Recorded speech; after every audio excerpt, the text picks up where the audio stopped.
Best of Our Knowledge explores topics on learning, education, and research. On today's episode, attitudes around higher education could be changing. A new poll shows that while Americans mostly see the value in a college degree, many don't think colleges are doing a great job in educating students. And we'll speak with a professor behind a new academic program focused on accessible instruction. I'm Lucas Willard, host of The Best of Our Knowledge.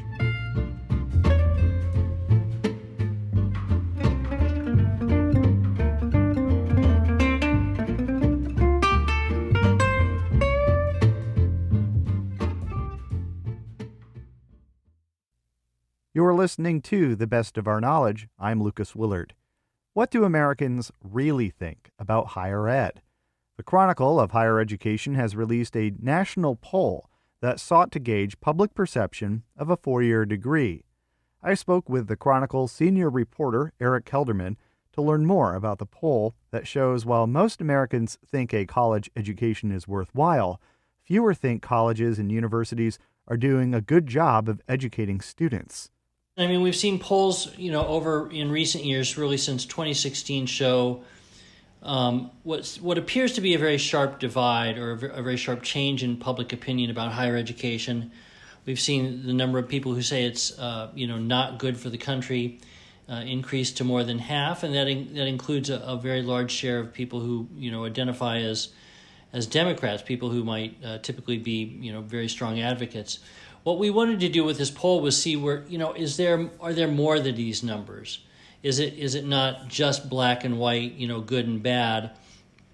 And I think what we found was a very interesting distinction, right? Which is that people generally believe in sort of the economic, the personal economic benefit of having a college degree, right?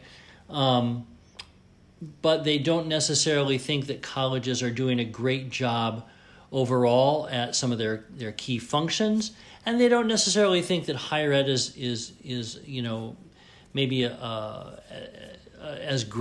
provides as great a benefit to society at large as to the individual.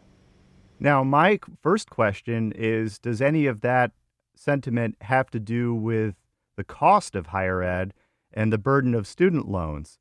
If someone enters college with the belief that they'll graduate and have a good paying job lined up, and then they're burdened with hundreds of dollars a month in student loans, then I can see how that would sway their opinion to say, I don't know how worth it that actually was. Actually, we still found pretty large majority of people who still have student debt that say that their college degree was worth it. We didn't find a lot of pushback on that eiarea. If you look at the numbers, right, 8 in 10 graduates said their 8 in 10 people said their college degree was worth it, right? And among those who have student loans, if they've paid off their loan, obviously it's 86% of those said the college degree was worth it.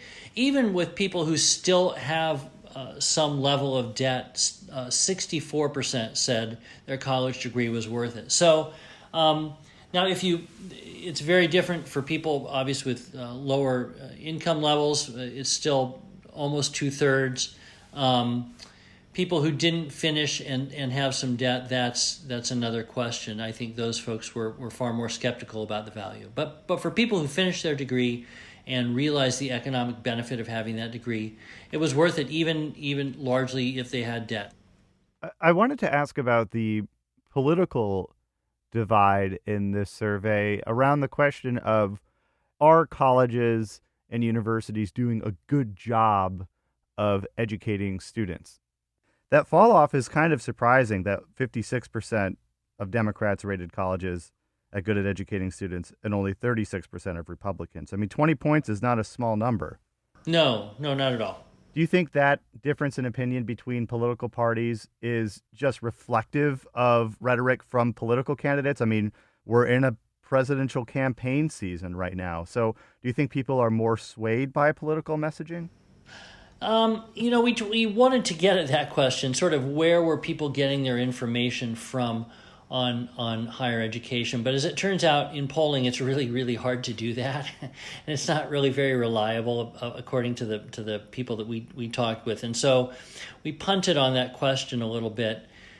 Certainly, there is a big divide. I would say that part of it is probably due to political rhetoric, right? We're hammered with political rhetoric from right-leaning or conservative politicians all the time about problems they see in higher education, that it's not rigorous enough, that it's focusing on diversity, equity, and inclusion issues too much and not getting at core issues, sort of the basics of education. I think there's some of that that's reflected in this poll. It might be that, people believe more in people who believe more in sort of their individual accomplishment, right? The power of the individual as opposed to, say, the power of the institution. That might be reflected in some of this. I'll be honest. There's been a lot of focus on the political divide about higher education. I found that, frankly, to be one of the least interesting findings in our survey results. That we found less, I thought, political polarization on some issues than I would have expected. And let me speak to that point. For instance, we've heard this sort of drumbeat of from the right about sort of colleges indoctrinating students, right, on the left, indoctrinating them on sort of progressive issues. And we don't have sort of hard numbers on this, but what we found was in the written comments, right, a very, very tiny fraction of people who submitted written comments mentioned that at all as a factor in why people shouldn't go to college. So even though we hear, for instance, Governor Ron DeSantis of Florida talking about this all the time, we heard former Secretary of Education Betsy DeVos talk about this at CPAC a few years ago. That was not an idea that came up in our polling in a strong way. Now, the poll also shows a lot of support for alternatives to college educations, like trade schools, for instance. And that's something that's also, I think, is being spoken about more by elected leaders in recent years, as there's been a big focus in political rhetoric on supporting the trades. Yeah, absolutely. I think there's certainly, I don't want to say it's just from the right that are supporting the trades, right? We hear a lot of left-leaning politicians as well. We sort of praise the value of, say, a community college degree, right? Practical degrees in sort of maybe advanced manufacturing or some welding program, things like that. Welding was very popular a few years ago from politicians.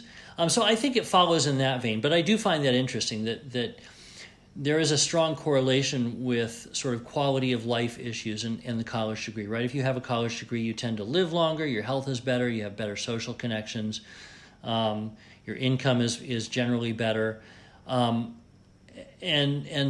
yet people think that some of these other options are just as good, and in some ways probably they are, but there is still a very strong correlation with quality of life and a post-secondary credential.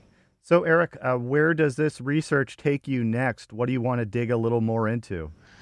Oh, we've got a ton of stuff, and I do think we're going to find places where in data that we are still probing. I want to say there's like 400 pages of crosstabs for us to dig into. We pulled out some of the highlights for our initial story.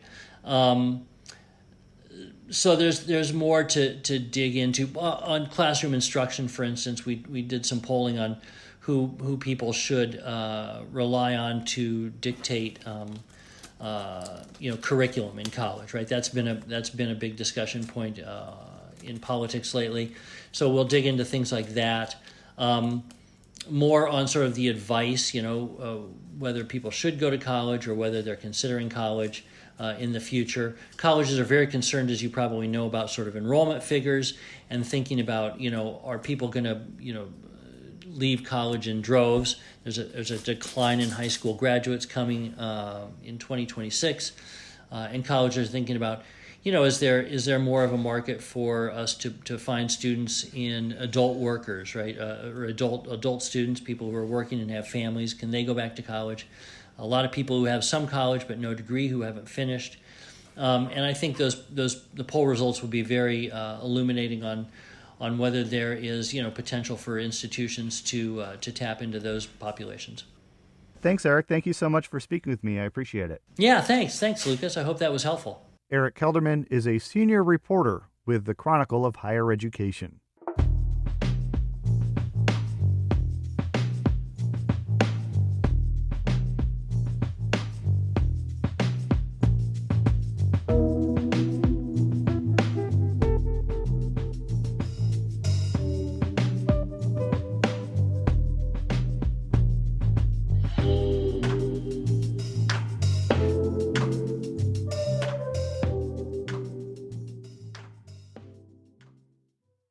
You are listening to The Best of Our Knowledge. I'm Lucas Willard. SUNY Cobleskill, a public university in rural upstate New York, is introducing a new course and academic minor in accessible instruction. The goal is to allow students to develop their skills in delivering instruction to people with a range of neurological and physical motor challenges. The minor is open to all students and not just education majors who are planning to pursue a career in an instructional or community service setting. To learn more, I spoke with Dr. Gail Wentworth, a professor of early childhood studies and dean of SUNY Cobleskill's School of Business and Liberal Arts and Sciences. In our community, there's a lot of need for people that want to be assistants or teachers or community volunteers to work with people with disabilities, that have special needs, mental health needs, neurodiverse children and adults.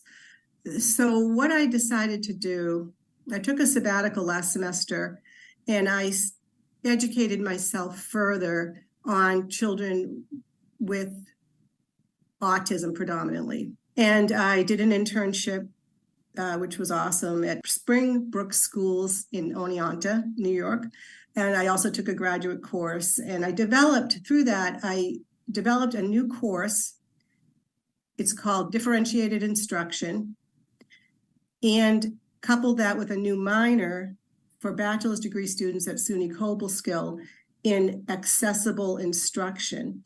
And the idea is to open this up to non-early childhood education majors, because we want to draw people at this college who are studying different topics, but will probably be giving workshops in the community.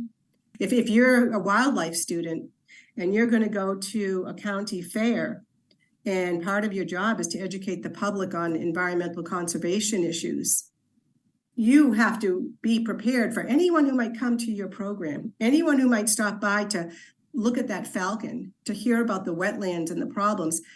I would like that student to understand that they want to prepare for any possibility of a human being that comes to that session that may not be able to access their activity they planned or their information they're saying because they can't hear, or they are wheelchair bound and cannot get up and go pat the animal.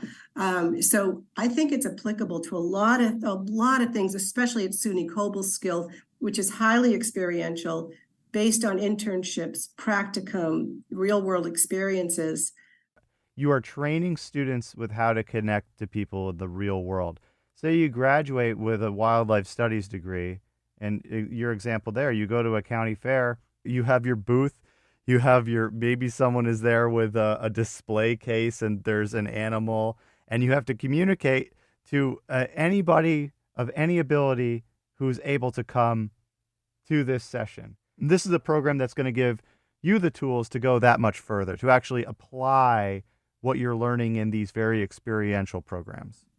Yes, I would like them to tour. I hope to do some field trips where we toured hiking trails that are designed for people with sensory issues or physical limitations, and playgrounds designed for children with differing abilities.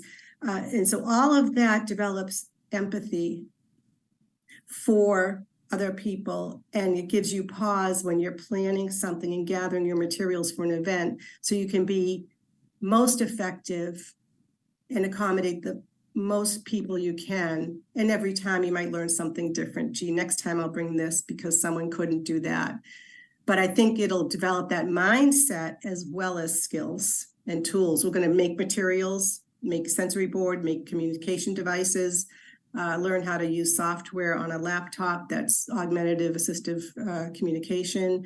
And I'll let them borrow my laptops and that kind of stuff and go try it out in the field.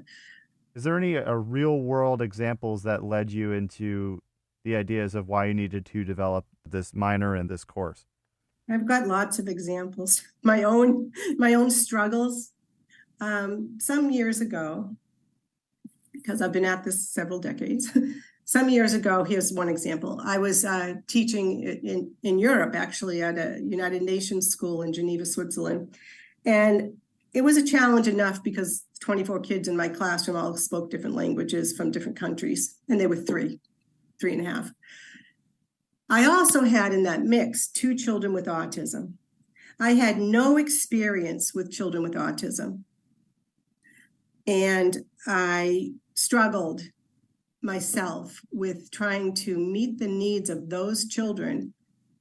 And I took a short training on ABA therapies, which I can't talk about because I'm not an expert, but it didn't help me too much because it was just one training. And I thought, I don't know what I'm doing. I'm a really, really good early childhood teacher, professor, administrator of that program, but I don't know what I'm doing. And I feel like I'm doing a disservice to these children and that family because I don't have this education. Looking back on it now, after my sabbatical last semester, well, I should have done this. I could have done this. I should have been more patient and understanding. There are so many tools out there that they use at Springbrook School for children with neurodiverse issues that I learned just so much in one spring semester. And I thought, my students need to know this. There's a lot of information out there.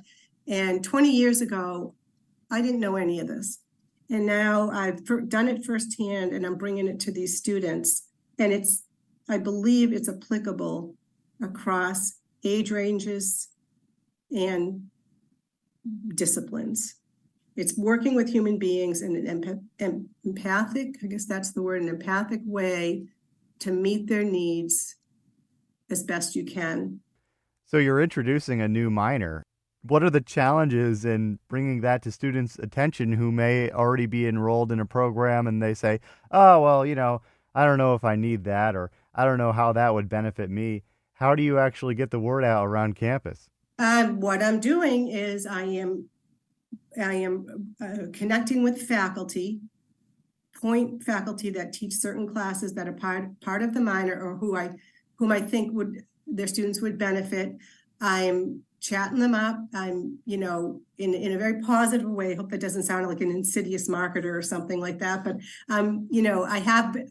I have very good relationships with people across campus. I have friendly relationships with these professors in these other fields. So I would say, hey, Mark, I think your students might be interested in this. Can I come into your class and talk about it? And I've been welcomed in. So I'm setting up that kind of thing where I can come in and talk to them and tell them about it. I think it really has to be word of mouth rather than just sending an email link, hey, check this out. So it's talking and listening to them. And then, so I'm selling it. I got to get the word out, and you're helping. Dr. Gail Wentworth is Dean of SUNY Cobleskill's School of Business and Liberal Arts and Sciences and creator of the university's new Accessible Instruction program.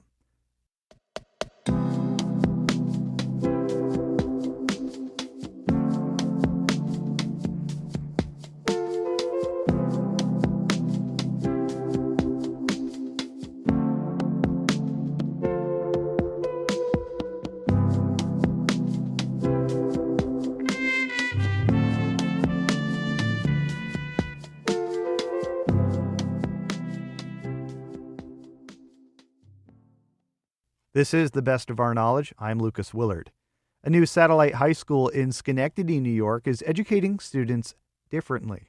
Students at Big Picture Schenectady will work to create their own individual learning plans. The Best of Our Knowledge's Samantha Simmons visited Big Picture for the first day of school earlier this month. You go out into the community and you're doing internships as freshmen. Schenectady City School District Superintendent Anibal Soler says choice empowers students. Kids chose to be here. So no one was like, you met a criteria and we sent you there. And that's what we've sometimes done in education, where we've said, hey, you didn't do well, you got to go. This was our choice. After starting as an art teacher in Western New York, Soler says he understands the importance of non-traditional learning. Not all kids, function well, right, in a large environment. So some of our kids will flourish here. And the hope is this is the inaugural year, and every year we get better at it. And there'll be a story to be told here that will excite kids that want to come be a part of Big Picture Schenectady. 72 students make up this year's class. They will work with teachers and peers to gain career skills and participate in hands-on learning opportunities while working toward a Regents diploma. Julie Neugebauer teaches math. It is still math. We still have standards to meet, to teach, and the rigor is still going to be, ninth grade algebra level. And I'm hopefully going to be able to find a way to make it so it's real world. Each morning, a class of 18 students will meet with their advisors, who are also their teachers. They'll remain linked for the duration of high school to work on interest-based projects and build a community. Ninth grader Jada Robinson is part of the inaugural class. I'm just looking forward to whatever this has to offer. I'm new, I'm kind of nervous, it's all new to me, so. Robinson says the program brings an appeal that traditional programs do not. I heard there's volunteering going on, some days you get to go out and volunteer or something like that. I wanted to see what was that all about, because I kind of want to try career stuff. I really want to be a voice actor in the future too, so I want to be able to do that, have that part-time. It's my dream. Fellow ninth grader Josiah Ross says he has several priorities this school year. I'm not gonna lie, I'm just waiting for the football games. I love the football games. Big Picture principal Sarah Horacek says her career has focused on alternative learning. She says she's looking forward to students' realization of their impact on the school's environment. It's really a time for students to make it what they want to be. So I'm really excited to see that come to fruition. Every advisory looks different and feels different, and it's based on what the students and the adult want and need. They collaborate. School nurse Melissa Keene says Big Picture feels like home. I graduated from alternative education school, so coming back and being able to give back to the students that I used to be is very enlightening, and I'm hoping that I can give them a little bit more encouragement because I was where they were. And so there's a possibility for every student. All students can learn, they just learn differently. Reporting for the best of our knowledge, I'm Samantha Simmons.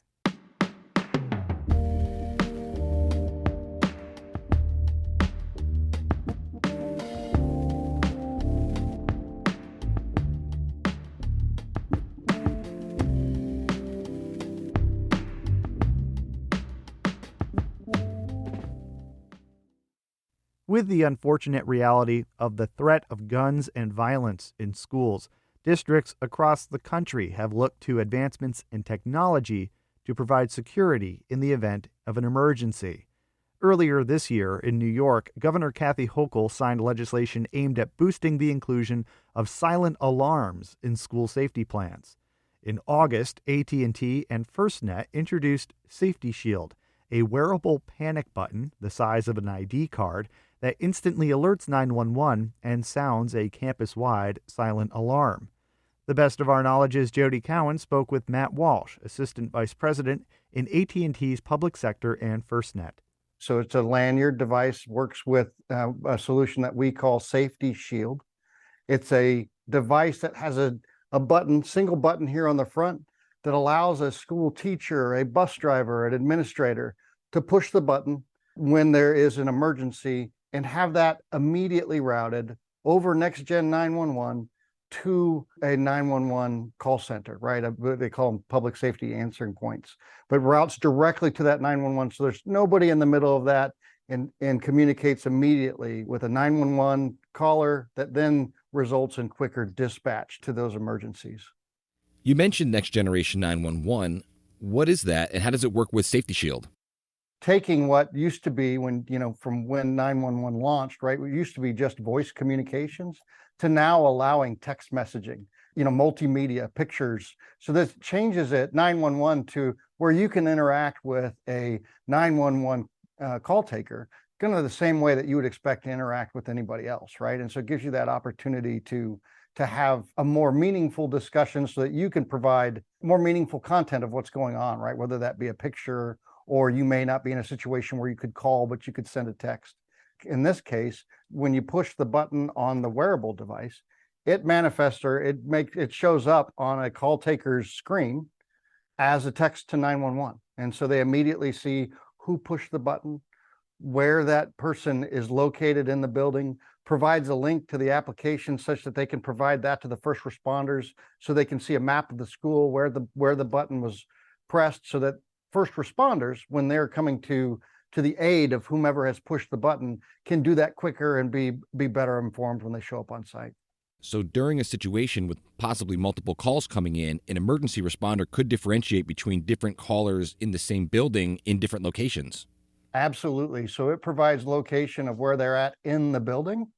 Another important aspect of it is the device and the capabilities are not restricted to that of the building. So they could be outside the building for recess, right? Or they could be in a bus taking kids to and from home, or going, say, for example, taking the football team to a game off campus, right? And still being able to push that button, be able to provide that location. And what's key to that capability is FirstNet. And we talked a little bit about that in the beginning, but FirstNet being public safety's network, right? It's a relationship between AT&T and the federal government. It's a partnership between those two entities where we're bringing forward and have brought forward a public safety network built specifically for and by public safety. So that same reliability, that same availability that we provide to first responders is the same reliability, the same capability that we bring to this device on that same network. Is there a way for community members or parents at these schools to tap into Safety Shield's technology to also get information in real time about a potential emergency situation? Yeah, absolutely. So behind this panic button, behind the phone application is a full-featured platform that allows schools to do all types of things once a button has been pressed, right? So they can lock the doors, they can stream video, they can choose, if they so desire, to send out notifications. What we tried to design when we put this out into the market is flexibility for how the school wants to implement it, because it is really quite different across the country and how you'd like to see people interact. We just found the fundamentals to be quick response, reliable, and informed, right? And so we have that ability to deliver that, and then we give a lot of flexibility to the schools and how they want to implement. We're really excited about seeing the adoption and the interest in using this to increase safety in schools. That's AT&T's Matt Walsh speaking with the best of our knowledge's Jody Cowan.